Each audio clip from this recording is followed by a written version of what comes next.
Merci, je suis Christine Garnier, je suis conseillère municipale et donc je viens représenter le maire Éric Piolle. Mais il a échappé pas à certains que je suis aussi vice-présidente de la métropole au logement. Donc effectivement, je suis de près toutes ces questions. Donc sur l'hébergement hivernal, chaque année, comme chaque année, on travaille avec l'État qui nous demande pour l'hébergement hivernal de mettre à disposition des lieux. Alors c'est l'hébergement hivernal, donc c'est en période de grand froid, tout ça vous connaissez. Et comme chaque année, on va mettre à disposition des bâtiments pour l'hébergement hivernal à la demande de l'État, avec la gestion, parce que c'est l'hébergement d'urgence, ça dépend bien de l'État. Du côté de la ville, on fait beaucoup en mettant à disposition beaucoup de logements d'instituteurs qui étaient vides, et d'ailleurs on vient d'en rajouter encore 2. On a créé le camp du Rondeau, on fait tout ce qu'on peut. Par contre, sur l'hébergement hivernal, on fait comme chaque année, l'État nous demande et on va mettre à disposition. Alors, c'est plutôt des gymnases, parce que les gymnases sont équipés, comme vous le savez, de douches et de toilettes, alors qu'à l'hôtel de ville, il n'y en a pas. Enfin, il y a quelques toilettes, mais il n'y a pas de douche. Et puis, c'est occupé, hein, tous les bureaux sont pleins. Voilà, il n'y a pas de place. Donc, ça sera plutôt les gymnases comme d'habitude. Gymnase, bon, voilà, pendant quelques jours, il n'y a plus d'activité sportive, c'est dommage, mais bien sûr, c'est moins grave que de laisser des personnes à la rue. J'en profite juste pour vous dire qu'on avance beaucoup sur le logement d'abord. Sur ce territoire, on est sur la mise en œuvre anticipée du logement d'abord. Donc c'est une initiative qui est lancée par le gouvernement. Alors je suis loin de soutenir tout ce que fait le gouvernement, mais bon, cette initiative-là, elle est plutôt intéressante. L'idée, c'est qu'on va travailler pour mettre en commun tout ce qui existe au niveau hébergement et faire que on ne passe plus forcément par des foyers d'hébergement, mais qu'on puisse aller directement de la rue dans un logement avec un accompagnement, bien sûr, pour les personnes qui en ont besoin. Donc, mettre à disposition des appartements directement pour les personnes qui sont à la rue. Donc, on y travaille beaucoup au niveau de la métropole avec la ville de Grenoble.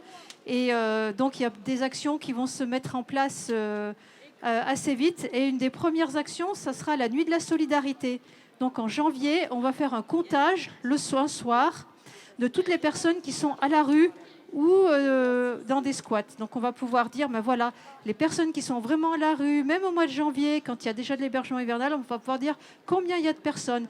Et comme ça pourra permettre de dire aussi à l'État, voilà, il y a effectivement X centaines de personnes à la rue et il faut vraiment travailler pour y arriver. Voilà.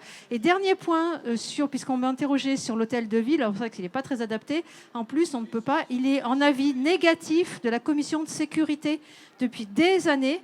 Donc les pompiers refuseraient évidemment qu'on puisse le mettre à disposition. Mais il vaut mieux mettre à disposition d'autres bâtiments, comme je le disais, des gymnases qui sont plus adaptés. Alors, je crois qu'il y avait des demandes de réaction. Du coup, je prends juste un peu dans l'ordre. Il y a Apache, Mélanie, Sissi et puis Brigitte.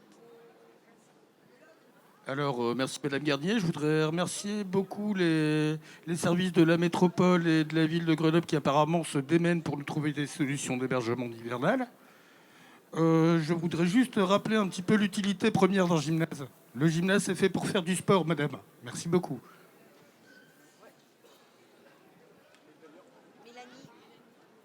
Et pour renfoncer le clou, moi je propose que les élus, les responsables, les préfets, ils aillent dormir dans les gymnases pendant une semaine, un mois, pour qu'ils voient ce que c'est de dormir dans un gymnase, quoi.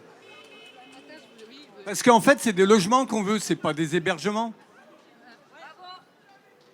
Et sur le même sujet, j'ajouterais que pour moi, donc déjà, je vais dans le même sens. Un gymnase, c'est pour faire du sport. Et deuxièmement, un gymnase, c'est pas digne d'un hébergement. Voilà, ça veut dire partir le matin, vadrouiller avec tous les sacs en plein hiver. Voilà. Être à une centaine ou plus. Voilà.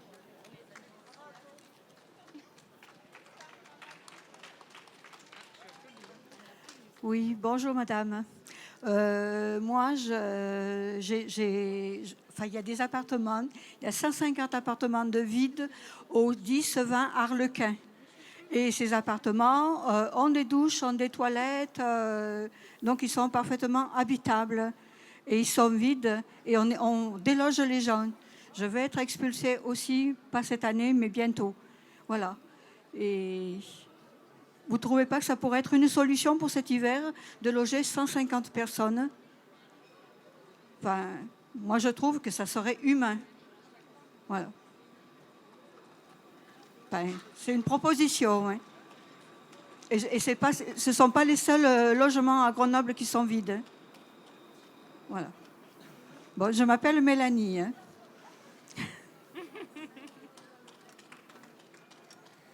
Donc oui, c'est sûr que dormir à 150, 200, 250 sur un même lieu avec 4 douches, bon j'exagère évidemment, mais de toute façon le nombre des demandes d'hébergement des gens qui se retrouvaient à la rue et se retrouver sur un lieu commun comme ça, c'est inhumain. Et je voulais parler des gens qui ont pour seule famille d'autres espèces que de l'humain. Pour les familles multispécies, on va dire, donc les gens avec animaux, il n'y a aucune solution si ce n'est 18 places qui sont pour la période hivernale et il n'y en a pas de toute façon toute l'année. Il n'y a pas de place pour les gens, les familles multispécies. Et c'est vraiment une vraie question, un vrai problème. Voilà. Puisque de toute façon, ces gens-là ne sont pas ni dans les hébergements classiques, ni dans les gymnases, ni où que ce soit. Merci. D'autres réactions? Et on fait comment? On fait comment du coup? Je dis par le micro ce que je viens d'entendre. On fait comment?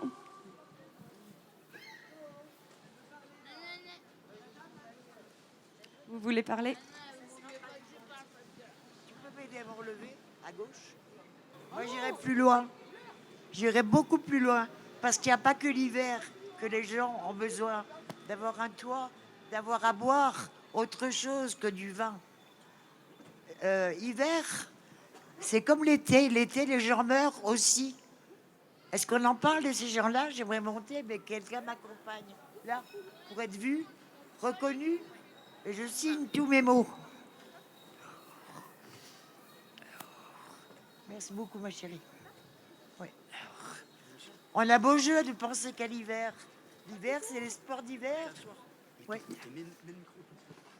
Là, je fais. Tiens, aide-moi pour descendre, pour m'asseoir.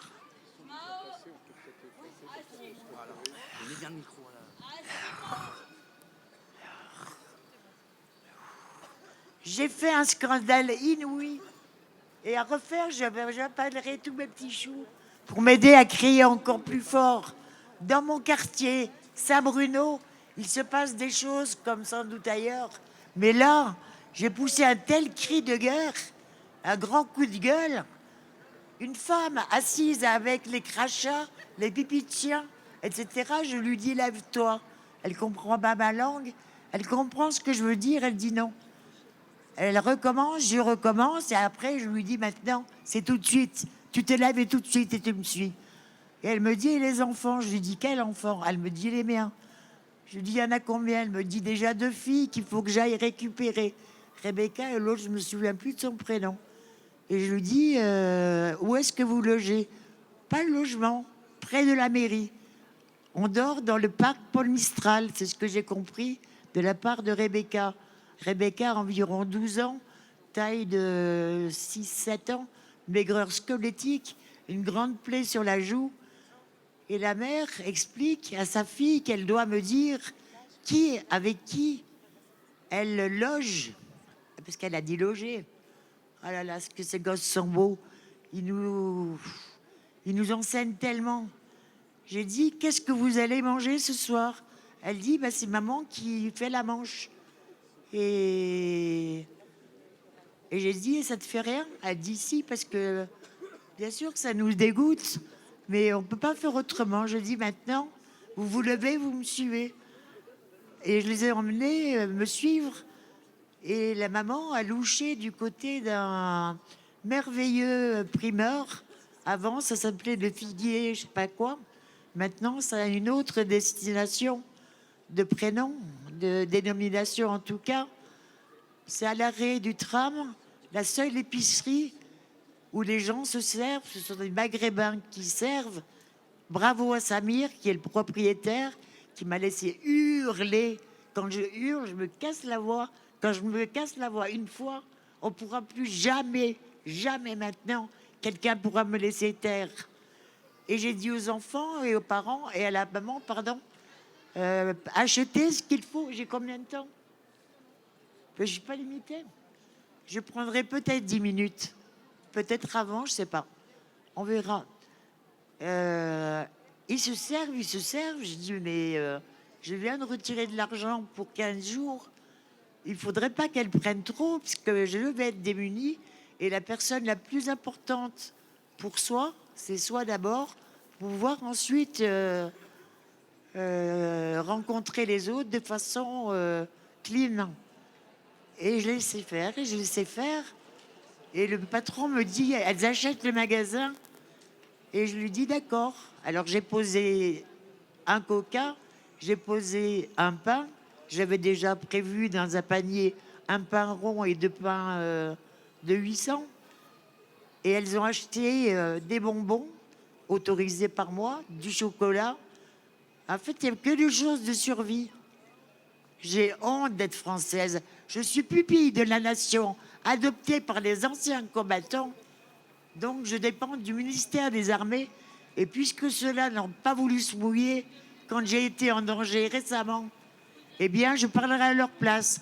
Tant qu'il y aura une personne, une seule personne à terre, peu importe la nationalité, on s'en fout.